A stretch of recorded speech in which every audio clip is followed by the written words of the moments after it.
Dear students, इस video lecture में आप लोग ये सीखेंगे कि किस तरह से जेसन डेटा को HTML टेबल की सूरत में डिस्प्ले कराया जा सकता है।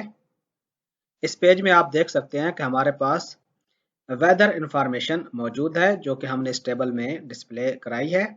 ये वेदर इंफॉर्मेशन दरअसल हमारे पास जेसन स्ट्रिंग की सूरत में मौजूद थी और इस जेसन के डेटा को हमने जावास्क्रिप्ट प्रोग्राम में मैनिपुलेट करके इस टेबल की सूरत में डिस्प्ले कराया है। अब हम ये समझने की कोशिश करेंगे कि हमने जेसन डेटा को किस तरह से इस टेबल में डिस्प्ले कराया है। ये हमारे पास नोटपैड की एक फाइल मौजूद है। यहाँ पर स्क्रिप्ट के टैग के अंदर हम कोड लिखेंगे, इस स्क्रिप्ट के टैग के अंदर। और यहाँ पर आप लोग देख सकते हैं कि हमारे पास जेसन का डेटा स्ट्रिंग की सूरत में मौजूद है। चूंकि ये डेटा मल्टी लाइंस पे मौजूद है, यानी एक लाइन पे मौजूद नहीं है, एक से ज्यादा लाइंस जहाँ पर हम यूज कर रहे हैं, तो सिंगल या डबल कोट यूज नहीं किए जा सकते, बल्कि ये तमाम स्ट्रिंग बैक टिक्स के अंदर मौजूद है। फिर आप ये देख सकते हैं कि हमारे पास ये एक की मौजूद है टेम्परेचर इन्फो के नाम से, और इसमें एरे ऑफ ऑब्जेक्ट्स मौजूद हैं, यानी एक ऑब्जेक्ट मौजूद नहीं है बल्कि मल्टीपल ऑब्जेक्ट्स मौजूद हैं। एरे के लिए ये सिंबल यूज होता है। इस एरे के अंदर आप देख सकते हैं कि 0 इंडेक्स पे ये वाला ऑब्जेक्ट मौजूद है जिसमें कंट्री में पाकिस्तान मौजूद है, कैपिटल के अगेंस्ट इस्लामाबाद, टेम्परेचर के अगेंस्ट एक नंबर मौजूद है और वैल्यू मौजूद है 13। इसके बाद आप देख सकते हैं कॉमा है और एक और ऑब्जेक्ट है जो कि ज़हर है, इंडेक्स नंबर 1 पे मौजूद है इस एरे में, और उसमें भी यही इंफॉर्मेशन मौजूद है कि हमारे पास कंट्री है जबकि वैल्यू में कंट्री का नेम इंडिया है। फिर हमारे पास बिल्कुल सेम की है, जैसे कि हमारे पास यहाँ पर की मौजूद है कैपिटल की, यहाँ पर भी कैपिटल की मौजूद है और इसमें जो वैल्यू मौजूद है वो दिल्ली है। फिर टेम्परेचर और उसके अगेंस्ट वैल्यू है 18। फिर हमारे पास इस इंडेक्स पे एक और ऑब्जेक्ट मौजूद है, ये इंडेक्स नंबर 2 है, and so on so fourth. अब आप ये समझे कि हमारे पास ये डेटा किसी और मशीन से आया है और हमने इसको रिसीव कर लिया है। ज़ाहिर है एक मशीन से दूसरी मशीन तक जेसन का डेटा कैसे ट्रांसमिट किया जाता है, इस मैकेनिज्म के बारे में आप अभी तक आगाह नहीं हैं। आप ये समझ लें कि ये डेटा किसी और मशीन से आया है। फिलहाल हमने इसको हार्ड कोड किया हुआ है। अब हम इस डेटा को यूज करते हुए HTML का टेबल डेवलप करेंगे और ये तमाम डेटा हम एक यूजर फ्रेंडली मैनर में, यानी HTML टेबल में एंड यूजर को डिस्प्ले कराना चाहेंगे। सबसे पहले हमने क्या किया, इस डेटा को जो कि हमारे पास जेसन का डेटा है, एक स्ट्रिंग की सूरत में मौजूद है, इसको हमने जावास्क्रिप्ट ऑब्जेक्ट में कन्वर्ट कर लिया है, ये वाला बिल्ट इन मेथड यूज करके जेसन डॉट पार्स, और इसमें आर्गुमेंट के अंदर हमने जेसन डेटा का वेरिएबल पास कर दिया है और इससे जो भी जेसन का ऑब्जेक्ट क्रिएट होगा उसकी वैल्यू यहाँ पर हमने डेटा में स्टोर कर दी है। अब डेटा हमारे पास दरअसल जावास्क्रिप्ट का ऑब्जेक्ट है। अब ये जेसन स्ट्रिंग नहीं है बल्कि जावास्क्रिप्ट का ऑब्जेक्ट है। उसके बाद सबसे पहले हमने ये वाली लाइन राइट की, डॉक्यूमेंट डॉट राइट H1, और यहाँ पर आप देख सकते हैं कि H1 के अंदर हमने वेदर इंफॉर्मेशन लिखा और H1 का टैग क्लोज किया, और उसके बाद आप देख सकते हैं कि यहाँ पर BR यानी लाइन ब्रेक हो जाए और ये वाली लाइन यहाँ पर आप देख सकते हैं प्रिंट हो चुकी है। उसके बाद हमने यहाँ पर लिखा डॉक्यूमेंट डॉट राइट टेबल का टैग, और टेबल का बॉर्डर लेट से हमने 2 स्पेसिफाई कर दिया। ये भी एक पूरी स्ट्रिंग हम इसको प्रोवाइड कर रहे हैं। जब भी हम एक स्ट्रिंग को डबल कोट्स में लिखते हैं तो फिर अंदर अगर कोई हमारे पास स्ट्रिंग वैल्यू हो तो उसको सिंगल कोट में लिखा जाता है।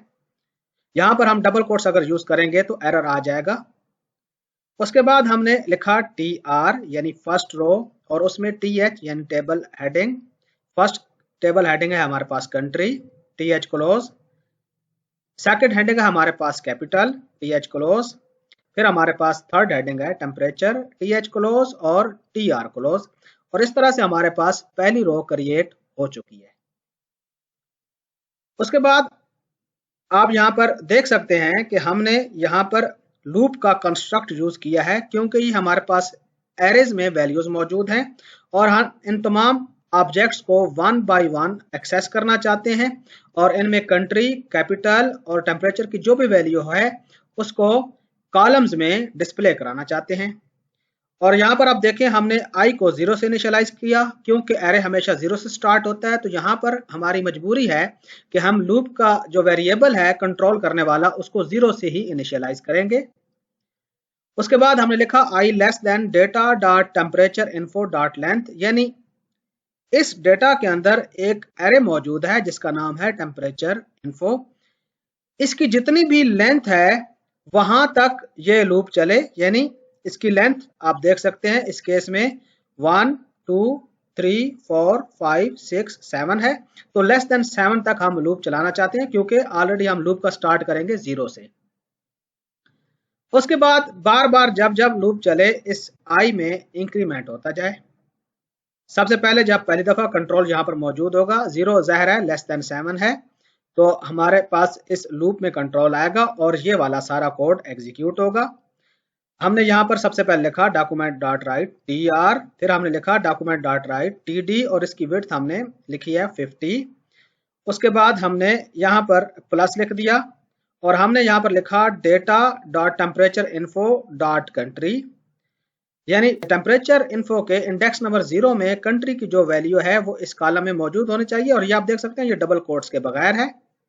डबल कोट्स में जो वैल्यू मौजूद होती है वो एज इट इज प्रिंट होगी और यहाँ पर आप देखें कि HTML की सूरत में TD यहाँ पर डिस्प्ले हो जाएगा और उसमें जो वैल्यू मौजूद होगी वो पहले इंडेक्स के केस में पाकिस्तान होगी, क्योंकि अभी हमारे पास आई की वैल्यू 0 है, 0 इंडेक्स में पाकिस्तान मौजूद है। फिर हमने TD को क्लोज किया, फिर हमने दूसरा TD ओपन किया, फिर हमने इसको जो है टेम्परेचर इन्फो के इंडेक्स 0, अभी जब आई की वैल्यू 0 है, इसमें कैपिटल को एक्सेस किया जो कि इस्लामाबाद होगा।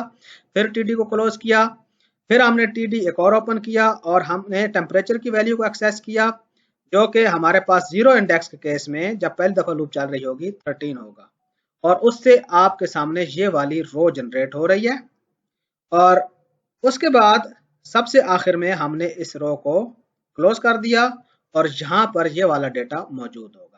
इसी तरह इसके बाद आई में इंक्रीमेंट होगा और आई 1 होगा, वही प्रोसेस चलेगा।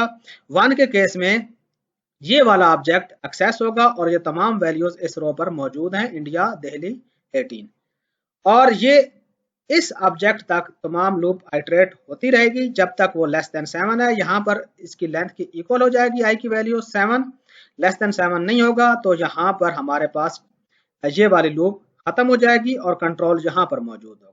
ज़ाहिर इस टेबल को हमने क्लोज करना है तो यहाँ पर इस लूप के बगैर हम इस टेबल को क्लोज करेंगे और इस तरह से हमारे पास ये पूरा टेबल जनरेट हो जाएगा। अब यहाँ पर अगर हम चाहें तो कुछ इफ के चेक्स भी लगा सकते हैं, जैसे कि आप देख सकते हैं कि हमारे पास कहीं पर टेम्परेचर है 13, कहीं पर 18, 31। लेट्स से अगर हम ये चाहें कि हमारे पास सिर्फ उन कंट्रीज की इंफॉर्मेशन शो हो जिनके कैपिटल का जो टेम्परेचर है वो लेस देन 20 हो, तो उसके लिए यहाँ पर हम इफ का चेक भी लगा सकते हैं। यहाँ पर हम इफ का चेक लगा लेंगे और यहाँ पर लिखेंगे लेस देन 20। अगर तो टेम्परेचर लेस देन 20 है इस वाले ऑब्जेक्ट का जो कि अभी हम प्रोसेस कर रहे हैं, चाहे वो 0 इंडेक्स है, 1 इंडेक्स है, 2 है, यहाँ पर एरे का हमने जो है इंडेक्स कंट्रोल करने के लिए आई को यूज किया है।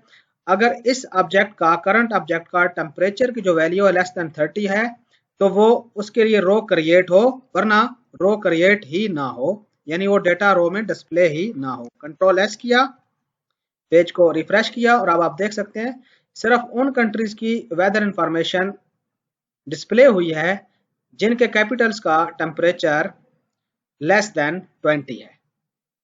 डियर स्टूडेंट्स, मुझे उम्मीद है कि आपको इस बात की बहुत अच्छी तरह से समझ आ गई होगी कि किस तरह से जेसन के डेटा को HTML टेबल की सूरत में डिस्प्ले कराया जा सकता है।